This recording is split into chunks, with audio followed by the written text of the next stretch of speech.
Olá, gente querida do coração verde e amarelo. Jornal Foco do Brasil, compromisso com a verdade.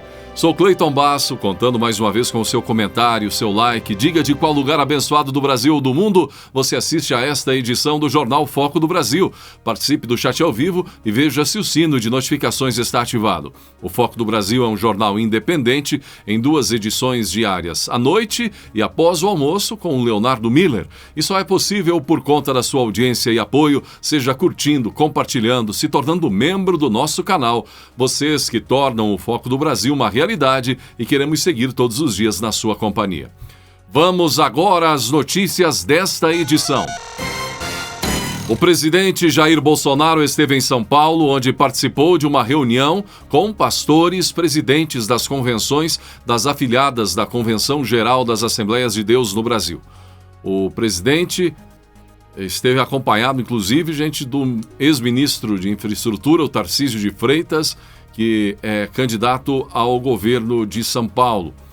E ali esteve também Marcos Pontes, o astronauta Marcos Pontes, ex-ministro, e agora também postulando uma vaga para o Senado por São Paulo, com os devidos registros sendo encaminhados. Também a deputada federal Carla Zambelli participaram então estes da agenda, entre outros.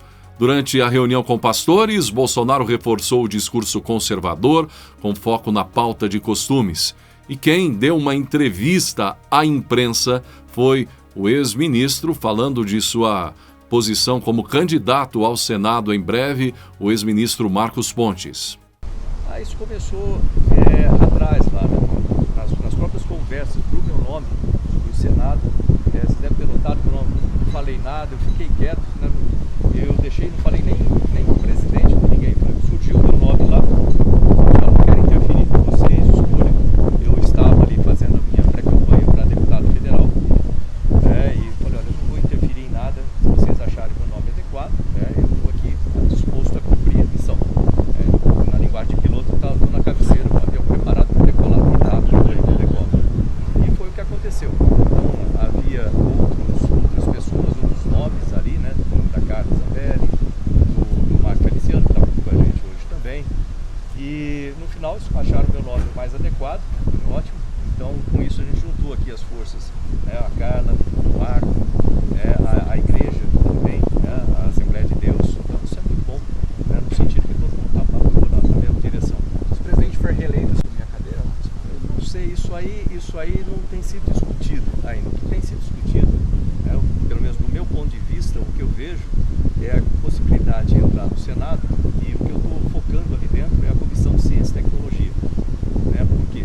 Porque se você nota, como ministro, notei a necessidade de um alinhamento com o Congresso em várias pautas importantes, especialmente quando se fala de orçamento. Você já deve ter me ouvido falar muito a respeito da necessidade de se manter um orçamento constante para a ciência e tecnologia. De vez em quando tem uma balançada nisso, então a gente precisa lá ter esse apoio para manter o Fundo Nacional de Desenvolvimento Científico e Tecnológico. A questão de contratação de pesquisadores é uma dificuldade que a gente sempre tem, a gente está com poucos pesquisadores nas nossas instituições de pesquisas. A parte de educação, logicamente, está muito alinhado a isso. Se você não tem ciência e tecnologia, se você não tiver educação forte. Então, todos esses tipos de bandeiras eu trago junto comigo, assim como o empreendedorismo, lembrar que o Ministério de Ciência, Tecnologia e Inovações tem muito suporte a startups, etc., o ambiente de negócio. Então, eu estou focando mais na Comissão de Ciência e Tecnologia. Ministro, em nome do professor Alberto. Em cerimônia realizada no Palácio do Planalto, novos oficiais generais das Forças Armadas receberam os cumprimentos do presidente da República, Jair Bolsonaro. A solenidade contou com a presença de várias lideranças do governo e também das Forças Armadas. O presidente Bolsonaro cumprimentou os militares promovidos e destacou sua confiança nas Forças Armadas. De acordo com o anúncio da Petrobras, o preço médio de venda de diesel A da Petrobras para as distribuidoras foi reduzido de R$ 5,61 para R$ 5,41 por litro, redução de 20 centavos por litro. Segundo a empresa, considerando a mistura obrigatória de 90% de diesel A e 10% de biodiesel para a composição do diesel comercializado nos postos, a parcela da Petrobras no preço ao consumidor passará de R$ 5,05, em média, para R$ 4,87 centavos a cada litro vendido na bomba. Essa redução acompanha a evolução dos preços de referência, que se estabilizaram em patamar inferior para o diesel e é coerente com a prática de preços da Petrobras, que busca o equilíbrio dos seus preços com o mercado global, mas sem o repasse para os preços internos da volatilidade conjuntural das cotações internacionais e da taxa de câmbio, diz nota da companhia. Seja o primeiro de muitos ajustes para baixo no valor do diesel, não é mesmo, brasileiro? Os partidos políticos e as federações partidárias têm até esta sexta-feira, dia 5, para realizar suas convenções e escolher os candidatos e candidatas que disputarão um cargo eletivo nas eleições deste ano, bem como para decidir sobre a formação de coligações. Este ano, as 34 legendas políticas registradas no Tribunal Superior Eleitoral foram liberadas para realizar suas reuniões nacionais desde o dia 20 de julho. Conforme estabelece o calendário das eleições 2022, após definir os nomes que disputarão um cargo, os partidos, federações e coligações têm até o dia 15 de agosto para solicitarem o registro das candidaturas. Portanto, cerca aí de pouco mais de uma semana, 10 dias. No caso de federações partidárias, a convenção deve ocorrer de forma unificada, com a participação de todos os partidos integrantes. E assim foi, então, nesses últimos dias, toda essa movimentação, a maior parte dela invisível aos olhos do cidadão comum, não é? A gente não fica sabendo, mas há uma série de conversas, enfim, reuniões, bastidores, negociações, troca-troca, é nome de suplente para o Senado, é isso e aquilo, enfim. E até esta quinta-feira, dia 4, apenas 4 candidatos à presidência da República tinham registrado suas candidaturas no TSE. Felipe Dávila, Novo, Léo Péricles, Unidade Popular, Pablo Marçal, Partido Republicano da Ordem Social, PROS, e Sofia Manzano, Partido Comunista Brasileiro, PCB. Seus vices são, respectivamente, Thiago Mitraldi, Samara Martins, Fátima Pérola Negra e Antônio Alves. Mais de 156,45 milhões de eleitores estão aptos a votar no dia 2 de outubro, quando os brasileiros começarão a escolher o próximo presidente da República, além dos futuros governadores, senadores e deputados federais, estaduais e distritais. Só 4 até esta quinta-feira, mas é de praxe os principais partidos realizarem aí alguns eventos ou registrarem os seus candidatos, aproveitando todo o espaço limite aí, não é, disponível, no caso até 15 de agosto, para a efetivação do registro dos candidatos. Convenção não, esta sexta-feira termina, os principais já realizaram, tivemos aí do Bolsonaro, Lula, não é, os príncipes Tebet, Ciro Gomes, enfim, logo nos primeiros dias do prazo. O ministro da Economia, Paulo Guedes, voando alto com os bons números da economia do Brasil. Ele assegurou que o Brasil está condenado a crescer por 10 anos. Mais uma vez ele reafirmou isso. Aportes em saneamento, 5G, telecomunicações, cabotagem, ferrovias e aeroportos, chegando a 890 bilhões de reais, disse Paulo Guedes, muito animado, otimista e matando a cobra e mostrando o pau, mostrando os números, os resultados do governo, das ações, das reformas, das previsões, enfim, no evento da XP Investimentos, que ele participou, falou do que está acontecendo no Brasil e no restante do mundo. O Brasil é uma nação gigante. Nós somos resilientes, nós aprendemos, nós temos capacidade de resposta. O que nós estamos vendo hoje, depois do Covid e durante ainda essa guerra da Ucrânia, é que a inflação brasileira está descendo, o desemprego está descendo, a economia está gerando empregos, 14 milhões desde o fundo do poço até hoje. Enquanto isso, no resto do mundo, nós estamos vendo a inflação começando ainda a subir, o desemprego aumentando e o crescimento sendo revisto para baixo. E Paulo Guedes lembrou de previsões que fez há algum tempo e que estão se demonstrando corretas agora. Eu tenho dito isso, no início desse ano, eu disse que nós íamos passar, não só aqui no Brasil, mas lá fora também, revendo as taxas de crescimento brasileira para cima. Amigos nossos previam uma recessão de 1,5%, uma queda de 1% no PIB, e foi revisto para 0, para mais 1, para mais 1,5%, já está em 2%, Ontem 2 bancos, um soltou 2,2, o outro 2,5. Ou seja, o Brasil continua revendo as taxas de crescimento para cima. O desemprego já está abaixo de quando o Covid chegou. Nós seguimos, abrimos 388 mil empresas em um mês passado. A arrecadação continua batendo recorde. Então, o Brasil está no início de um ciclo longo, é o que nós chamamos de um longo ciclo de crescimento. O Brasil está no início de um longo ciclo de crescimento. E as economias mais avançadas estão no final de um longo ciclo de crescimento. Eles sabem disso, desde Davos, em 2019, quando fui lá, e disse que nossa democracia ia surpreendê-los. Paulo Guedes também falou das reformas estruturantes feitas no país, mas destacou agora os investimentos previstos. Saneamento, 5G e telecomunicações, cabotagem, ferrovias, aeroportos, portos. Nós temos 890 bilhões de investimentos já contratados, compromissos de investimentos. Grandes empresas brasileiras e internacionais nos pagaram 160 bilhões de sinal pelo direito de investir 890 bilhões nos próximos 10 anos. Para você ter uma ideia do que é isso, são 80 bilhões por ano. Isso é 10 vezes o que o super-ministro nosso gastou esse ano, por exemplo, o ministro Tarcísio. Extraordinário. Aliás, eu não sei se eu posso falar, mas vocês estão, de repente, próximos de ter um excepcional governador. Então, são 800 bilhões.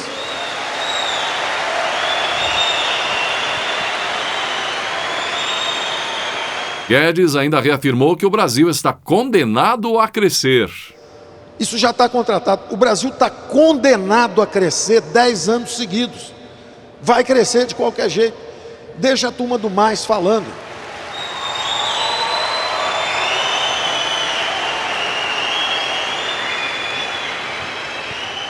O desemprego caiu mais, o crescimento aumentou mais, a inflação está descendo mais. Esquece a turma do mais, esquece a turma do mais. Nós temos resiliência, nós atravessamos a primeira onda, vacinamos 98% da população adulta, mais do que os países avançados. O Brasil teve um retorno seguro ao trabalho, setor serviços avançando em alta velocidade, criamos 14 milhões de empregos desde o fundo do poço, estamos criando 300 mil, 200 mil empregos formais com carteira assinada, das mais de 3 milhões já também desde o fundo do poço. O desemprego desabando, vamos chegar no final do ano com 8% talvez, uma taxa que só se viu lá em 2013, 2012. Então nós estamos avançando em todas as dimensões. Não se assustem, não acreditem, o pior já passou. Nós enfrentamos a pandemia, saímos vencedores do outro lado. Aí veio essa guerra da Ucrânia, a Ucrânia grãos, a Rússia fertilizantes e grãos, preço de comida e preço de alimentos, no fundo, fertilizantes, transportes também, né, por causa do petróleo, tudo isso subindo. O que nós fizemos? Reduzimos os impostos de forma a manter uma certa, digamos assim, capacidade de transporte no país por enquanto, e ao mesmo tempo aumentamos os auxílios, reforçamos os programas sociais. Aí dizem, bom, mas isso vai atrapalhar. Passaram o ano passado inteiro dizendo populismo fiscal. Chegou no fim do ano, o primeiro superávit desde 2013. Cadê o populismo fiscal? Onde é que está o populismo fiscal de um governo que, pela primeira vez desde 2013, gera um superávit? Então, não acreditem nas narrativas. Olhem para os fatos.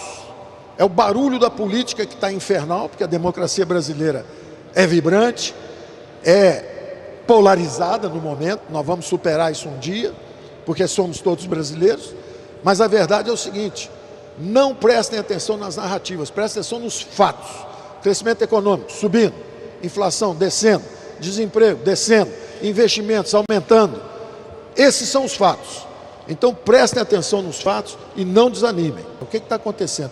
Nós estamos fazendo, os empréstimos do BNDE diminuíram em termos de volume percentual, e o setor privado está aprofundando, está penetrando cada vez mais. Em 2020 e 2021 foram recordes de captação de recursos na Bolsa, mais de 60 bilhões de reais, olhando só em ações. Se for colocar renda fixa, dá quase 800 bilhões de reais. Ou seja, nós vamos botar o governo no lugar certo. O governo é para reduzir desigualdades sociais, o governo é para dar igualdade de oportunidade, e tira o governo da área que ele não sabe gerir, dá 40 bilhões de prejuízo quando a gente pode dar 200 bilhões de lucros. Então vamos embora, vamos para a educação financeira, vamos aprender a investir, e o Brasil vai crescer baseado nesses investimentos. Júnior Gama tem a última pergunta, a gente já está com o tempo estourado. Então... Infelizmente, nosso tempo está terminando. Queria que o senhor contasse para a gente qual vai ser a pauta prioritária do governo até o final do ano. Vai ter envio de proposta de privatização da Petrobras? O senhor pretende aprofundar o corte no IPI, algo que o senhor já até manifestou que gostaria de fazer? Fazer tudo que a gente está fazendo, muito mais, e algumas novidades, como o Fundo de Recuperação, de Reconstrução Nacional, o Fundo de Erradicação de Pobreza, mas aprofundar os programas. Então, por exemplo, o IPI, nós baixamos 35%. Nós vamos tentar zerar os encargos trabalhistas para a carteira verde e amarela. Zero. São 38 milhões de brasileiros invisíveis, nós temos que dar a eles a dignidade do emprego. Eles têm um direito, o sujeito vende garrafinha de plástico num jogo do Flamengo e Corinthians, o cara está vendendo garrafinha de plástico. Qual a garantia que esse jovem tem amanhã, por exemplo, quando chegou a Covid, foi nele que nós pensamos, nós temos que proteger, ele está em casa, ele não tem ele ganhava de dia vendendo garrafinha de plástico com água para comer à noite. Se ele não pode trabalhar, como é que ele vai alimentar a família? Foi assim que nós criamos o auxílio emergencial. Agora nós temos que pensar nele, vamos dar dignidade, vamos desenhar uma rampa de ascensão social. Tem imposto de renda positivo, por que não pode ter negativo? Se o sujeito tem a dignidade de dizer, olha, eu ganhei 600 reais, sou passeador de cachorro, passeio cães, ganho 600 reais, declara 600 que eu vou te dar um imposto de renda negativo. Eu vou te dar um pouco mais, para te trazer para a formalidade. E você, inclusive, vai começar a acumular a sua carteira verde e amarela. E mais, se você estiver desempregado amanhã, você pode sacar. Se você estiver doente, você pode sacar. Você pegou um emprego de novo, começa a contribuir outra vez. Então, nós vamos fazer novas ferramentas, cada vez mais aprofundando uma economia de mercado de consumo de massa. Uma economia de mercado de consumo de massa. É um país riquíssimo em recursos e não conseguiu cristalizar essa riqueza para a população. Por quê? Falta mercado. O governo trabalhava mal, fabricava desigualdades, ajuda a empresa campeã, em vez de ajudar a pequena e média. Então nós estamos redirecionando, trocou o eixo do Brasil. O eixo é outro, o eixo não é mais o Estado, o eixo são vocês, é o setor privado, é a livre iniciativa. Ministro.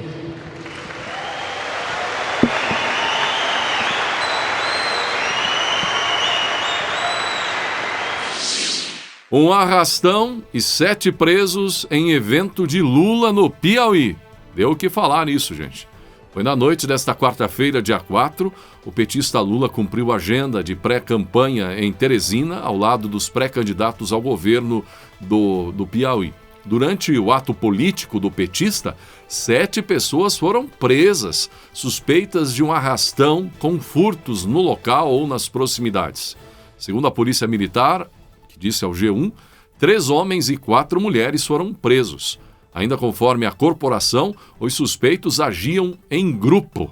O grupo teria aproveitado a circulação de pessoas nas imediações da arena do evento petista para roubar as vítimas na Avenida Kennedy, na zona leste da cidade. Ainda de acordo com o veículo, G1, o bando seria lanceiros, pessoas que tomam os objetos de pessoas distraídas.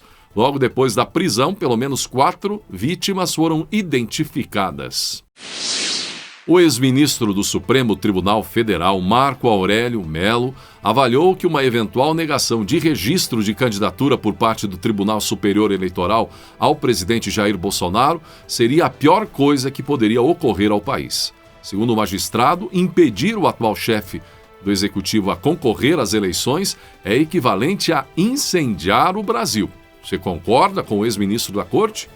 O assunto veio à tona após o jornalista Cláudio Humberto afirmar ter tomado conhecimento de que haveria conversas internas na Corte Eleitoral sobre a possibilidade de veto ao registro do presidente Bolsonaro como candidato, inviabilizando sua participação no pleito eleitoral agora.